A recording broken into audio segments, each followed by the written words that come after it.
Seguimos con más temas de interés aquí en la red informativa de Corape, amigos y amigas. Y a esta hora de la mañana nos acompaña la asambleísta Lucía Pozo para hablar de algunos temas clave que se tratan en la Asamblea Nacional. Así que de inmediato la saludamos, legisladora. Buen día, bienvenida a este espacio. Muchísimas gracias, un saludo muy cordial para todos quienes hacen Corape, un abrazo fuerte y muchísimas gracias por la invitación. A usted por acompañarnos e iniciamos hablando sobre el juicio político contra la ministra del Interior, Mónica Palencia, por incumplimiento de funciones, un tema que está en la mesa de debate, de discusión en la Asamblea Nacional. El Pleno del Legislativo dio paso para que este proceso avance. Ahora la ministra Palencia se expone a una posible destitución. ¿Cuál es su postura frente a este proceso? Bueno, creo que lo que corresponde dentro del ámbito de la capacidad legislativa y fiscalizatoria que tiene la Asamblea Nacional es ejercer el control político. La decisión que ayer ha tomado la Asamblea Nacional tiene que ver específicamente con el hecho de que pueda venir a rendir cuentas con la ciudadanía, a conversar, a exponer sus pruebas de cargo y de descargo, lo cual es una actividad inherente al legislador. No estamos ya tomando una decisión respecto a su censura o no, y eso es importante decirlo. Creo que más allá de los aciertos y desaciertos, ningún funcionario público puede ofenderse porque se le fiscalice, siendo esa una de las habilidades que tiene la Asamblea Nacional, el ejercicio de la fiscalización. Y de los funcionarios públicos, pues someterse a esa fiscalización. En el país, evidentemente, tenemos una crisis y un problema de seguridad que no se ha resuelto, y bajo esa perspectiva, la señora ministra tendrá que presentar estas pruebas en el Pleno de la Asamblea Nacional. La preocupación que ha existido es saber sobre qué causales vamos a tratar, y creo que la fundamental tiene que ver con el incumplimiento de funciones ante esta situación de que el Estado ha tenido un ejercicio recaudatorio mayor. Hemos aprobado una ley que lastimosamente elevó el IVA y 5 impuestos más con el argumento de emprender una campaña que pueda financiar el Estado para la lucha contra los grupos de delincuencia organizada, pero lamentablemente esos resultados no se ven. Legisladora, y aquí consultarle un poco, hay mucho cuestionamiento frente a este proceso de juicio político contra la ministra del Interior, Mónica Palencia. Hay quienes señalan que hay intereses de por medio. También está otro grupo de asambleístas que señalan que la ministra debe ser censurada debido a la crisis de seguridad que atraviesa el país. A su criterio, ¿qué debería avanzar en este proceso? ¿Y usted considera que se alcanzarán los votos para destituirla? Mire, es importante decir algo, ¿no? Ayer toda la Asamblea Nacional, salvo la bancada de gobierno, decidió decirle a la ministra que venga al Pleno, ¿sí? Entonces, no es que algunos sí, fueron todos, salvo la bancada de gobierno. Fuimos todos, salvo la bancada de gobierno, porque esta es una actividad que tenemos que hacer, es parte de nuestro trabajo, el ejercicio del control político. Ahora, que existan los votos posteriormente para una censura no lo sabemos, porque es importante escucharle a la ministra, precisamente. Nosotros, es como un juez, nosotros ejercemos esa tarea, pero en el ámbito político, un juez no puede prevaricar, a menos que esté convencido de las causas, ni aún así, tiene que esperar el momento preciso dentro del ejercicio de control para emitir un criterio. Para nosotros, en calidad de independientes, por ejemplo, es importante escucharle a la ministra, es importante saber qué es lo que tiene que decir en su descargo. Conocemos las pruebas de cargo, ahora queremos saber cuáles son las de descargo para tomar una decisión. Probablemente los votos existan para la censura si es que están en la misma línea de ayer, que se hicieron 89 votos para que venga la ministra al Pleno y se necesitan 92 para su destitución.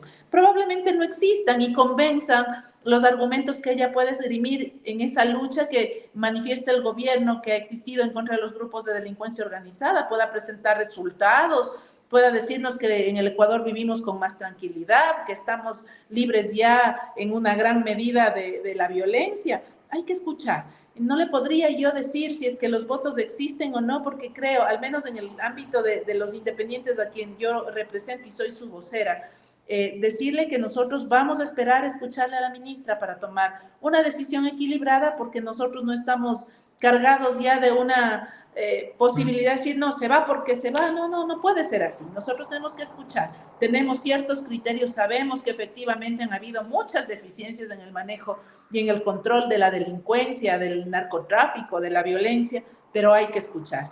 y lo haremos con mucha responsabilidad.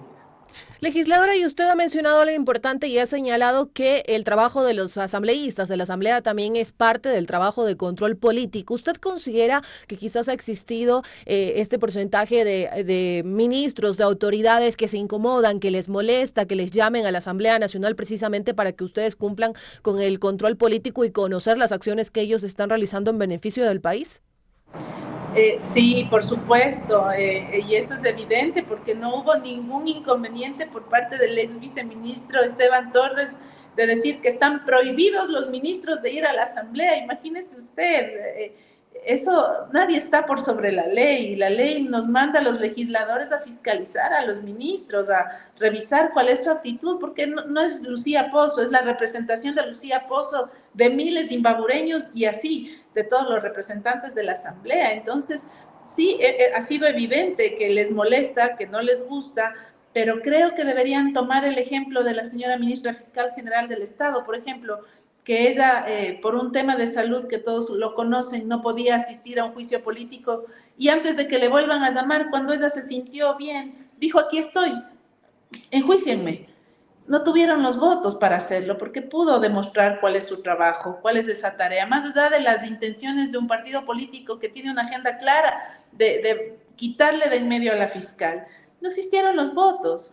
Entonces, esto no se trata del que más bravo se pone, sino de entender que vivimos en un Estado de Derecho y que hay sujetos de derechos y obligaciones y que los funcionarios públicos son solo eso. Aquí no hay cacicazgos, no es un reinato, un virreinato, esto para decir voy y me someto a la jurisdicción del legislativo para el control político, o no voy, o no quiero, o me enojo. Así no funciona en un Estado donde hay una constitución muy clara y los funcionarios públicos deben someterse a estos procesos de fiscalización. Asambleísta, ya que usted ha hecho referencia a unas palabras, declaraciones del ex viceministro de Gobierno Esteban Torres, también viene a mi memoria algunas declaraciones e intervenciones que ha hecho el presidente Daniel Noboa en eventos públicos en donde él se ha presentado y también ha cuestionado el trabajo de la Asamblea Nacional, de quienes están sentados en las curules de la Asamblea Nacional. ¿Por qué usted considera esta arremetida también del presidente Daniel Noboa contra el trabajo legislativo? Porque es muy fácil echarle la culpa a cualquiera de las incapacidades de uno. O sea, yo creo que ha habido mucha irresponsabilidad en ese sentido y probablemente inmadurez, y me va a disculpar la expresión porque, a ver, el señor presidente de la República ha remitido 5 proyectos de ley económicos urgentes a la Asamblea Nacional. La Asamblea Nacional le entregó en menos del plazo que la ley nos da estos 5 proyectos aprobados, tal como el presidente los pidió.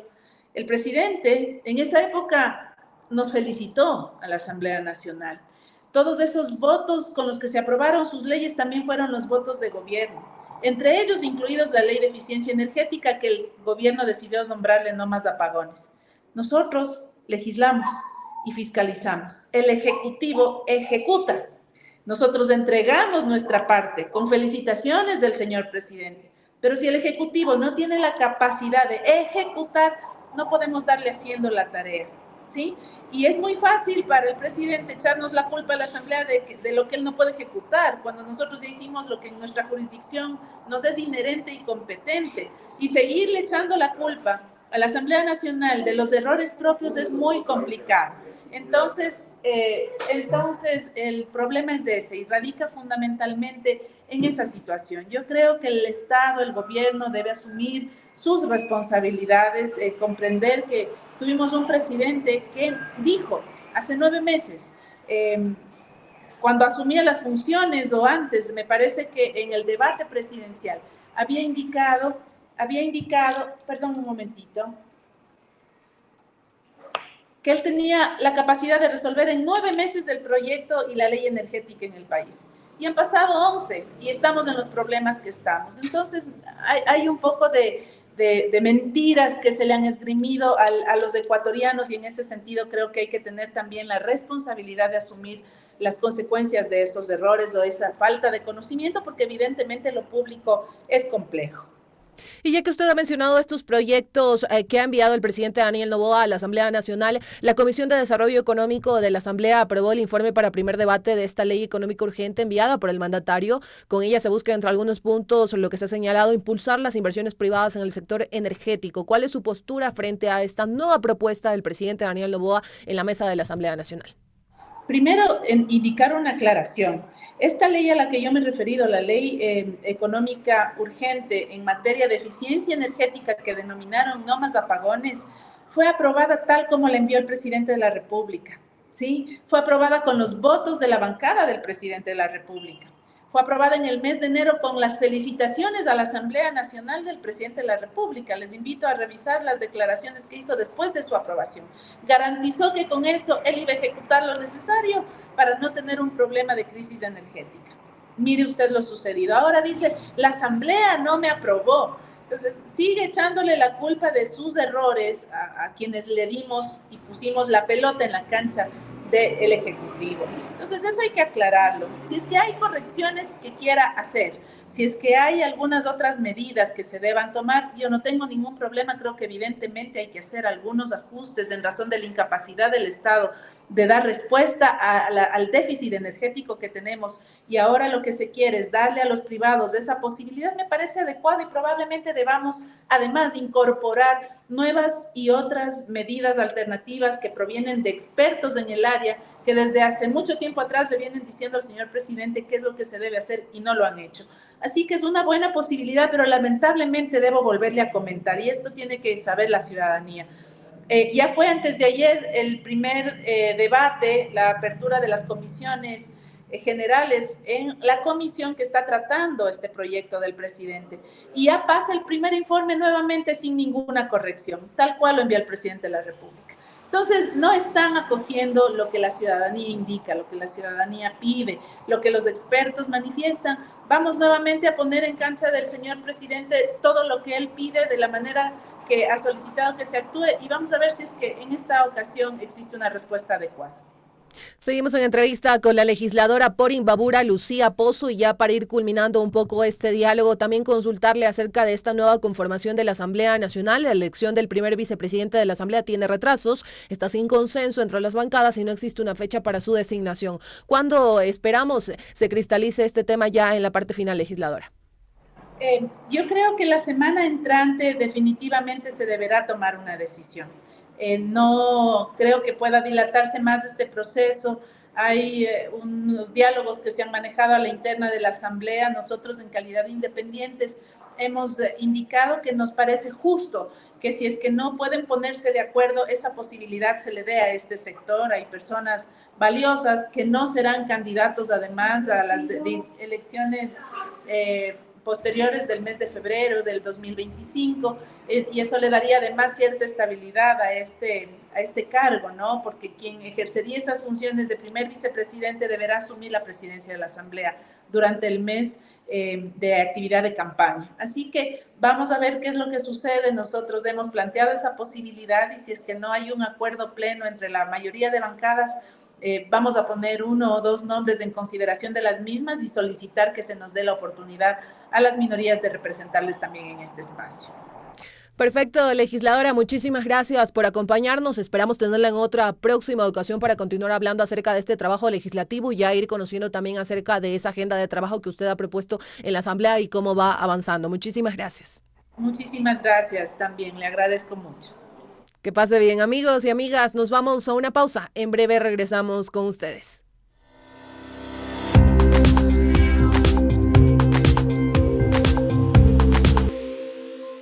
Hoy te compartimos el testimonio de Estefanía.